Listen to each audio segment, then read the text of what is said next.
Walt and Poppy. Today on Midwest Outdoors, we're going to do a little something a little bit different. We're going to talk about our old faithful, old reliable lures. Our El Guapos, as they say in Spanish. Mine happens to be a black ratso. Sometimes your favorite lure is the last one that was on the last time you started catching fish. So don't retie, use that last lure first. So stay tuned for some fish catching action. Tell you what, when the going gets rough, you got to pull out that old reliable. And like I said, in my case, the black ratso. Caught thousands upon thousands of fish on it. You kind of smush that wax worm, get the juices flowing, and when you drop it down the hole, it starts to spread out, and that's what attracts the fish.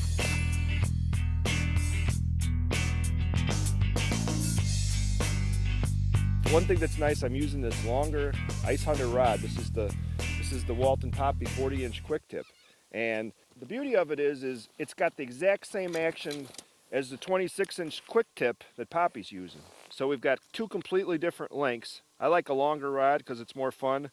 Poppy likes a shorter rod because he's kind of a little more short, compact kind of a Poppy guy. This fish is a little bit more solid. Hit that black ratso. All right, and here's my jig right here, coming down. Now this is what I hope is going to be some fish. What I want, when these two match up, I'm not going to keep watching the locator. I'm going to watch my tip, and that's when I want to get those fish to hit. And then I'm going to catch them, and there you go. And that's how you do it. The power of the locator, if you know how to use them, they improve your fishing. You know, there's no way you could catch that fish otherwise. You know, if it would have been the old days, I didn't have a locator, I would have dropped this bait right to the bottom and then worked it up off the bottom. But now these more aggressive fish, they're hitting it on the way down. You can see them coming up, so you know where to stop, and you work them from up higher in the water column, you're going to catch a lot more fish. Do that again. There we go. Up. Once again, El Guapo, the ratso, coming through for me. And one of the things here, you know, a quick tip on it, I know you guys who fish a lot have seen it, but the rest of you, when you're using a horizontal hanging jig like this, you want to make sure that knot is pulled up behind it, so when this thing hangs, it's trying to hang horizontal and it's not hanging vertical like that, because it ain't going to work hanging vertical, not this jig. All the action is in the horizontal because it's kind of imitating like a little bloodworm or some kind of a little small minnow there, that little tail.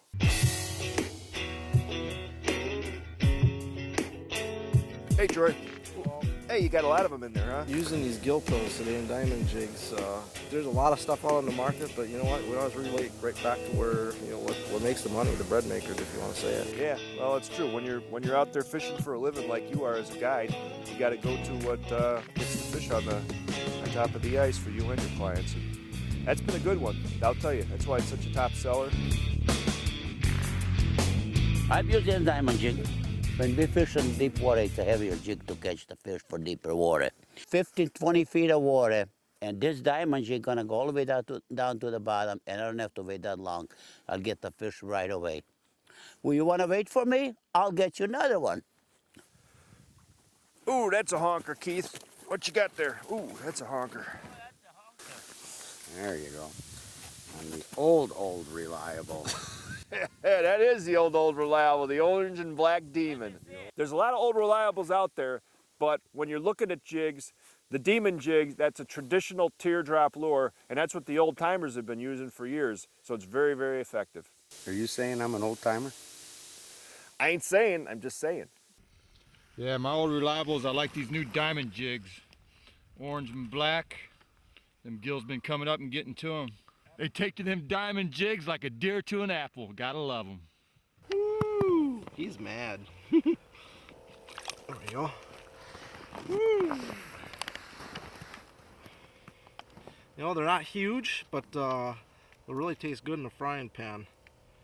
You know, one of the things, everybody always goes after those big fish, and they always want to keep the big fish, but really, keeping the big fish actually hurts the system more than keeping, you know, the 7.5 to 8-inch bluegills. And truthfully, I'd rather eat the small ones than the big ones anyway. Just like any fish, you know, even in panfish, the bigger the fish you get, the more fishy tasting it is. So I love keeping the smaller fish. I told you get you another one. Hey, almost got wrapped up. Hey, come on, you ain't gonna get away from me. No way. No way.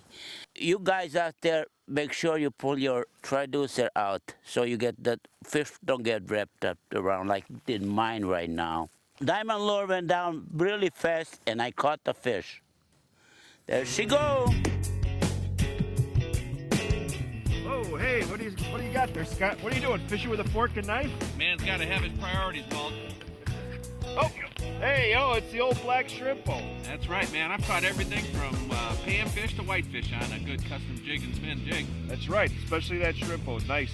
Nicely done, my man. Nicely done. I got it, Walt. Wow. All right, Pops. All right, nice one. Yeah, pull that out. I don't All want to right. lose them. Good. Oh, boy. I'll tell you what. What? When it comes to ice fishing, there's nothing more reliable than a custom Jigs and Spins lure on the end of your line. I'll tell you what, everyone's got their own favorite custom Jigs and Spins old reliable lure. I know I got mine. If you need any more information about ice fishing, log on to customjigsandspins.com. Until next time, this has been Walt and Poppy. Midwest Outdoors will be right back.